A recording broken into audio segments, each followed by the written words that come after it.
নমস্কাৰ বন্ধুসকল, আজি মই আপোনালোকক এনেকুৱা এটা ৰহস্যময় ঘটনাৰ বিষয়ে ক'বলৈ গৈ আছোঁ, যাৰ বিষয়ে শুনি আপুনিও আচৰিত হৈ পৰিব। আমাৰ এই পৃথিৱীখনত এনেকুৱা কিছুমান ঠাই আছে, যিবোৰ বহু সময়ত কিছু কাৰণবশতঃ ৰহস্যময় হৈ ৰয়। এনেকুৱা ঠাইবোৰত যোৱাটো অতি বিপদজনক। সংবাদ মাধ্যমৰ পৰা পোৱা তথ্য অনুসৰি এনেকুৱা এখন ঠাইৰ সন্ধান পোৱা হৈছে তুৰ্কীৰ প্ৰাচীন চহৰৰ হেৰোপোলিছত, য'ত এটা বহু বছৰৰ পুৰণি মন্দিৰ আছে। এই মন্দিৰটোৰ ওপৰত বহু প্ৰবাদ আছে। এই মন্দিৰটোক নৰকৰ দুৱাৰ বুলি কোৱা হয়।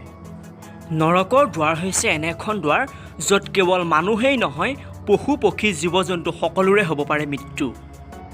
এই মন্দিৰৰ ভিতৰত প্ৰৱেশ কৰা দূৰৰ কথা, মন্দিৰৰ ওচৰে পাজৰে কোনো লোক গ'লেও মৃত্যু হ'ব পাৰে।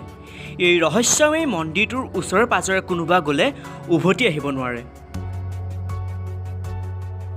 কথিত আছে যে এই মন্দিৰটোৰ ওচৰত মানুহৰ উপৰিও পশু পক্ষী আহিলেও মৃত্যু মুখত পৰে।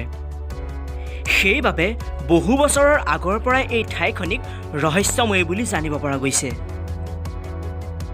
কিয়নো সেই ঠাইৰ মানুহে বিশ্বাস কৰিছিল যে সেই ঠাইলৈ যোৱা মানুহৰ মৃত্যু ইউনানী দেৱতাৰ বিষাক্ত উশাহৰ ফলত হয়।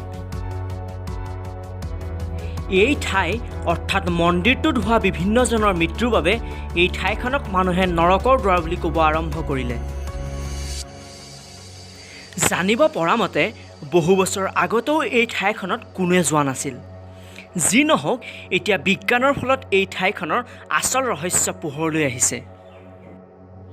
বৈজ্ঞানিক তথ্য অনুসৰি মন্দিৰটোৰ তলৰ পৰা প্ৰতিটো সময়তে বিষাক্ত কাৰ্বন ডাই অক্সাইড গেছ নিৰ্গত হয়, যাৰ সম্পৰ্কত অহাৰ লগে লগে মানুহ তথা জীৱ জন্তু আদি মৃত্যুমুখত পৰে। এই ঠাইত যিয়ে যায় তাৰ মৃত্যু হোৱাটো নিশ্চিত।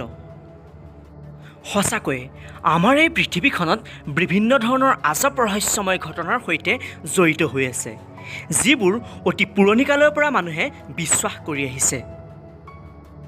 পূৰ্বৰে পৰা মানুহবোৰে ভূত প্ৰেত দেৱতা অপদেৱতাৰ ওপৰত বিশ্বাস কৰি আহিছে। কিন্তু এই বিজ্ঞানসন্মত যুগত বিজ্ঞানৰ ন আৱিষ্কাৰে মানুহৰ চিন্তাধাৰাৰ কিছু পৰিৱৰ্তন আনিলে, আৰু ফলত ভূত নাই বুলি সকলো মানুহৰে মনত এক বিশ্বাস জাগ্ৰত কৰি তুলিছে। কিন্তু আমাৰ এই পৃথিৱীখনত কোনো দেৱতা অপদেৱতা আছে বা নাই বুলি এই কথা সঠিকভাৱে ক'ব পৰা নাই। কিয়নো কিছুমান দেৱতা অপদেৱতাই মানুহৰ মনত ভয়ৰ সৃষ্টি কৰিছে আৰু বহু লোকৰ মৃত্যুমুখত পৰিছে।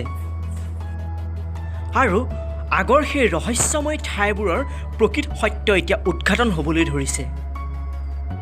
নৰকৰ দুৱাৰৰ দৰে বহুতো ৰহস্যময় ঘটনাই মানুহক আচৰিত কৰি তুলিছে। গতিকে এনে বহু ৰহস্যময় ভিডিঅ' আপোনালোকৰ মাজলৈ আগবঢ়াম। যদিহে এই ভিডিঅ'টো চাই ভাল পালে লাইক কৰিব, কমেণ্ট কৰিব আৰু চেনেলটো ছাবস্ক্ৰাইব কৰিবলৈ নাপাহৰিব। লগতে ভিডিঅ'টো যিমান পাৰে শ্বেয়াৰ কৰি দিব। ধন্যবাদ।